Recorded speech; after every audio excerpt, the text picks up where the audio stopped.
Hi, I'm John Binns of Lumotrix. Today I'm going to talk to you about application of heatsink grease to the Lumotrix Lumoclip. This is the Lumoclip here.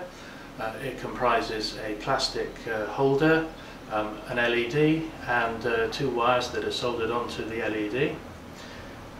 Normally when you receive a Lumoclip, it will come with a little plastic dust cover, and this dust cover will be fitted in two holes. It has a couple of pips on it, and so when you receive it you can be sure that there's no dust on the lens itself, of the light emitting surface itself.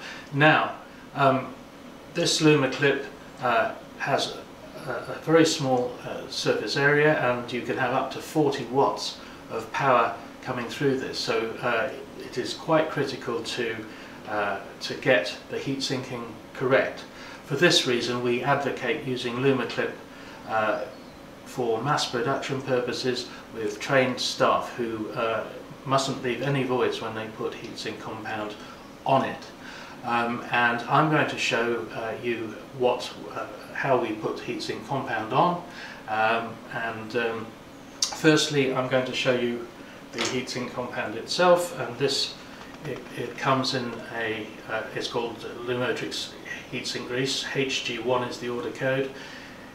It comes in a 1 cc syringe which is half full. That contains half a cc of our heatsink compound that is specially designed for this application. It contains 10 doses, so each dose is 0.05 cc, and the calibration on the syringe will allow you to measure the dose out correctly and consistently. Now, looking at this, first of all I will show you how to put the heatsink grease on, and we're going to put it on a piece of clear plastic so that you can see how it spreads out. I've got a tube here that I have used before, and I am going to put 0.05 of a cc on here like this.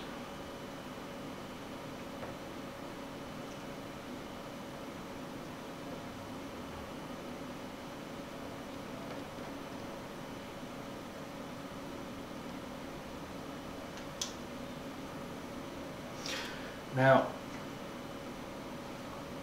I can just spread that round a little bit and you can see it on there. Now when I put this on here, I can use the dust cap to apply pressure, and the purpose of this is to squeeze the material out from under the Lumoclip. This will give me a very thin bond line, and the thinner the bond line, the better the heat transfer to the area below. Now if we look at this here, we can see that that has spread out, and that the whole of the ceramic has got heatsink compound on it, and slight movement like this is enough to allow the material to come out. Now I'm going to show you how we apply it to an actual heatsink. So I will take this off, discard that, and I'll just clean it up slightly.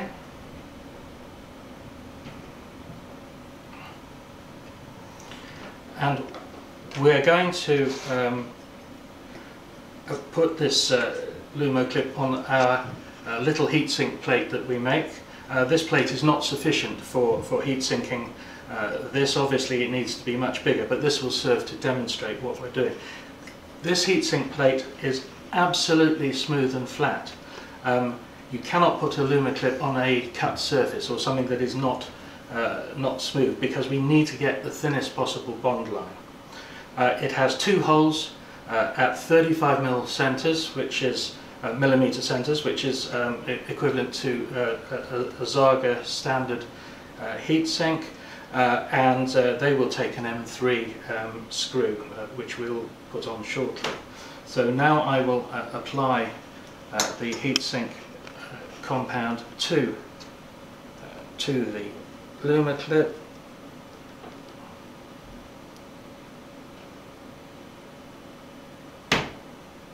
there it is. There's very little required, and it's a very liquid consistency at this point, so that it will come out nicely. Now we see the wires here. They can either lie flat on the surface of the heatsink, or they can go through a pre-designed hole, which you see here. In this case, I'm going to make the wires lie flat because it's easier. And I am going to do what I did before, which is just to move the Lumoclip around, pressing and squeezing out the heatsink compound. And now I'm going to fit the screws. Now I have a choice of screws. We can use a washer, which is an M3 washer, which fits nicely in there, and we can use an ordinary M3 screw, which will go in.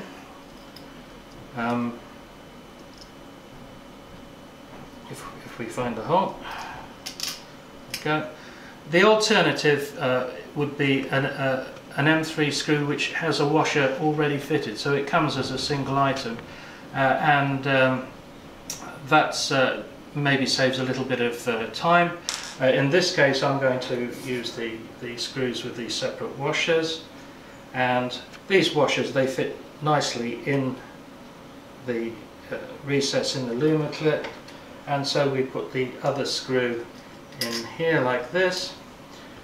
Now, the alternative to having a hole like this would be to have a tapped M3 hole in your heatsink. M3 tapped holes in aluminium are not very strong, but this doesn't matter because we are not going to do these screws up tightly. The purpose of these screws is to locate the Lumoclip. It is not to try and tighten it hard down to attempt to make the bond line thinner. So just by hand there, that's perfectly adequate, and the same here, and that's done up nicely. Location's perfect, and now if I want the bond line thinner, I'm going to press hard here to squeeze more material out, and that means that I've done a good job. Now I gently lift the dust cover off, and this leaves me with a couple of small holes which are where I can apply my reflector, and these reflectors have a couple of pips on which will fit in these holes. Now we have a shield here. The purpose of this shield is to stop light bleeding out from under the reflectors, and this shield will come with the reflectors. So I'm going to apply this shield now, and it just clips in place. You can use the reflectors without the shield, but it's better with. So there we go. Here's a bigger reflector, and that reflector will fit through the shield